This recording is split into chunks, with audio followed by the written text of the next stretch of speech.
Hello and welcome to Inquiring Minds, a conversation series featuring some of the renowned academics from the University of Auckland.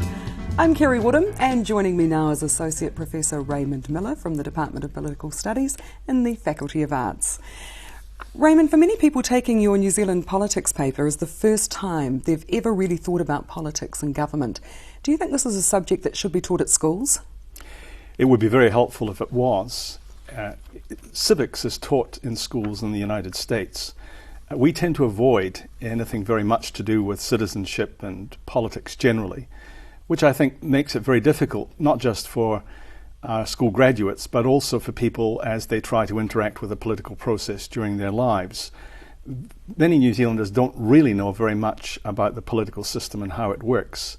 They don't get very much at school, and if they avoid courses in politics at university, they can end up in their profession not knowing very much about the political system in the country they live in. And yet forming conclusions about the way we're run and how we're run without having any foundation of knowledge. Yes, that's the danger, is that we are very quick to reach judgment.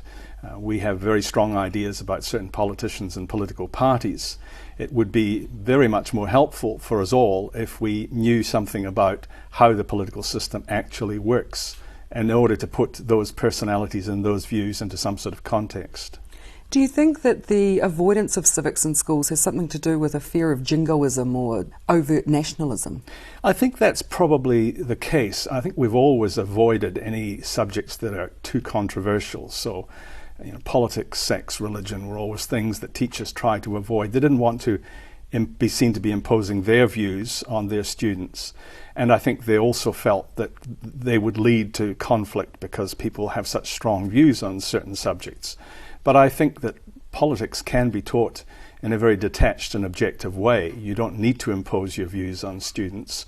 And I think it's a very necessary thing to do.